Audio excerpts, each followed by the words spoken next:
Good morning students. आशा करती हूँ आप सभी कुशलतापूर्वक होंगे। आज हम अपने सिलेबस में आगे बढ़ते हुए विश्व की जनजातियों से भारत की जनजातियों पर बात करेंगे। भारत की जनजातियों में हम सर्वप्रथम बात करेंगे नागा जनजाति की। दरअसल नागा जनजाति भारत की प्रमुख जनजाति है और अन्य जनजातियों की तुलना में अधिक विकसित कही जा सकती है। ये मुख्यतः पूर्वोत्तर भारत के पहाड़ी भाग नागालैंड में निवास करती है और नागालैंड नागा बहुल क्षेत्र है और इन्हीं से इनका नाम भी, जो कि नागालैंड के साथ साथ नागा शब्द की उत्पत्ति नग्न रहने के कारण होती है। ये लोग मुख्य रूप से सर्प की पूजा करते हैं और जिसके आधार पर इनका नाम पड़ा है। कुछ व्यक्ति ये भी, कुछ मत ये भी मानते हैं। ये अलग अलग नागालैंड में निवास करने के कारण नागा नाम पड़ने की भी संभावना जताई जाती है। अलग अलग एंथ्रोपोलॉजिस्ट अलग अलग संभावना व्यक्त करते हैं। इनके निवास क्षेत्र की अगर बात की जाए तो नागालैंड के निवासी हैं, जैसा कि हमने देखा।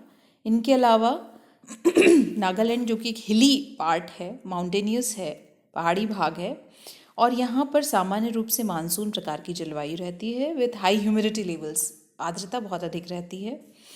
यहाँ पर विंटर्स जो सर्दियाँ हैं वो बहुत ही माइल्ड, बहुत ही हल्की होती हैं और जो यहाँ पर एनवायरनमेंट है वो फ्लोरा और फौना, क्योंकि यहाँ पर ह्यूमिड बहुत ज़्यादा है, वर्षा बहुत ज़्यादा है, इसीलिए जीव जंतु और वनस्पति के विकास के लिए बहुत ही फेवरेबल कंडीशंस हैं। ये यहाँ की भौगोलिक स्थिति है।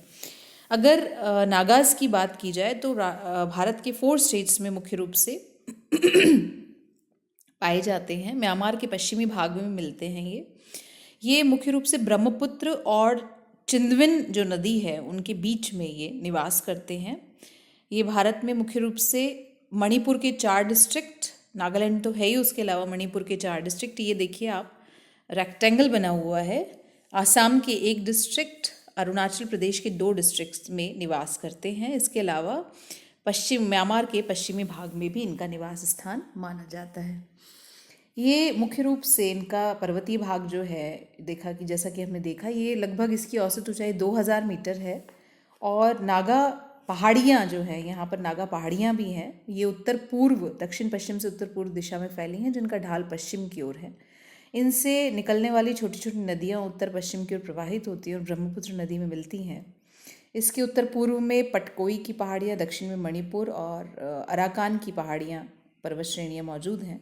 ऊंचा नीचा भाग है, उष्णार्द्र भाग है और उष्णार्द्र होने के कारण, आर्द्रता अधिक होने के कारण यहाँ पर मच्छरों की अधिकता बहुत अधिक पाई जाती है और 2500 मीटर से ऊंचे भागों में तो ज़रूर शीत ऋतु है, अन्यथा शेष भागों में शीत ऋतु नहीं, न के बराबर है, माइल्ड है, जैसा कि हमने बात की।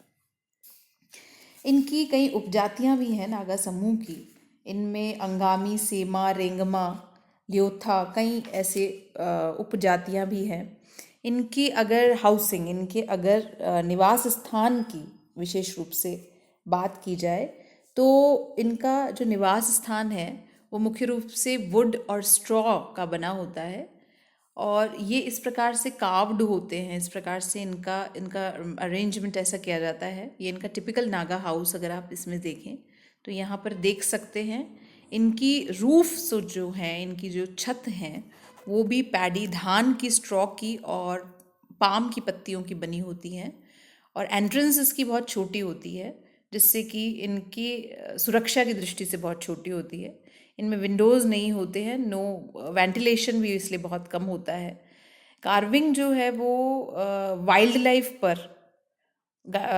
लाइफ से मुख्य रूप से की जाती है। उनके सिंग, उनके जो जानवरों के जो सिंग हैं उनसे, भैंसे के सिंग से इनको कार्विंग की जाती है और इनका फ्रंट जो है वो आगे से पूरी तरह कार्व्ड होता है। इम्पॉर्टेंट बात यह है कि इनके हाउसिंग पर क्लाइमेट जो है वो एक बहुत डिटरमाइनिंग फैक्टर है, क्योंकि इनके सेटलमेंट पैटर्न को बहुत ज़्यादा प्रभावित करता है। 500 मीटर से कम जहाँ पर अनहेल्दी क्लाइमेट है। इसके अलावा 500 metre it is unpleasant, cold in winter, ठंड भी होती है और during monsoon cloud is perpetual, clouds बिल्कुल पास में आ जाते हैं।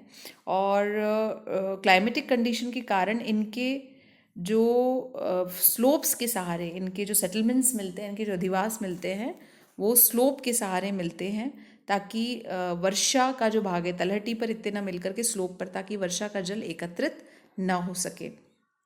अपनी हट्स को बनाने का, अपने निवास को बनाने का इनका एक विशेष प्रकार होता है, जिससे इसमें एक औसत एक गांव में लगभग 200 से 250 घर होते हैं और लकड़ी के मजबूत खम्भों पर टिके होते हैं।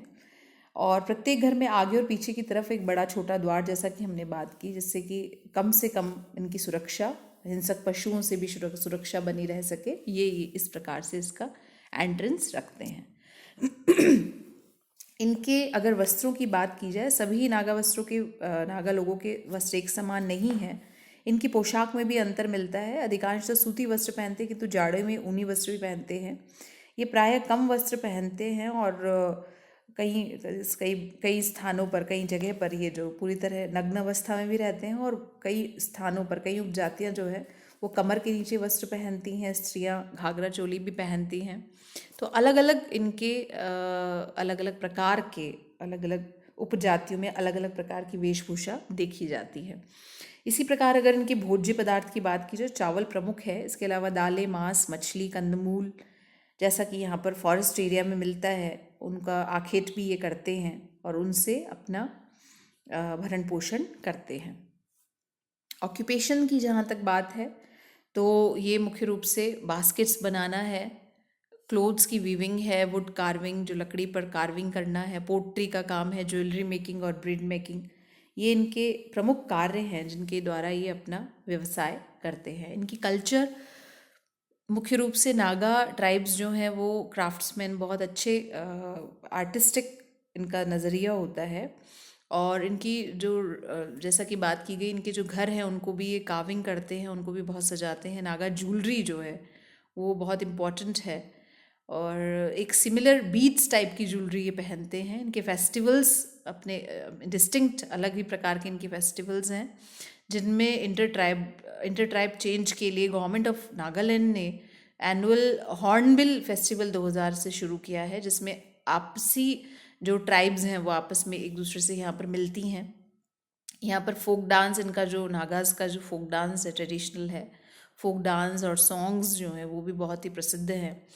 ये इसके अलावा अगर इनकी विषय में अगर इनके कृषि की भी बात की जाए, तो ये कृषि के संदर्भ में अगर ये 2 प्रकार की कृषि करते हैं। स्थायी खेती वाले कृषि, जिसके अंदर निचले भागों में बनाए गए खेतों में धान की कृषि होती है, और झूमिंग कृषि भी होती है, जिसमें ये पहाड़ी भागों में जो जंगल हैं उन्हें काट करके और वहाँ पर कृषि करते हैं, और फिर जब उसकी कुछ वर्षों के लिए उसको छोड़ देते हैं उसमें, क्योंकि राख उसको जलाते हैं तो राख से उर्वरक मिल जाती है, और उसके बाद उसमें कृषि करने के बाद उसे 1-2 वर्ष इस खेत में उत्पादन लेने के बाद उसे कुछ वर्ष तक छोड़ दिया जाता है, जिससे वहाँ पर वन उग जाए, फिर इसे जला दिया जाता है। इससे हालांकि ये इनका कृषि का माध्यम है, लेकिन इससे स्थानीय पारिस्थितिकी को वो बहुत अधिक नुकसान होता है, क्षति होती है। ये बहुत महत्वपूर्ण बात है। इसके अलावा ये आखेट भी करते हैं, कुछ कुटीर उद्योग भी चलाते हैं, लोहार का काम करते हैं, क्राफ्ट्समैन का काम करते हैं, अपने इस प्रकार से अपना भरण पोषण भी ये करते हैं। इनमें जो विवाह हैं वो यहाँ तो भौतिक और सामाजिक पर्यावरण से प्रभावित हैं।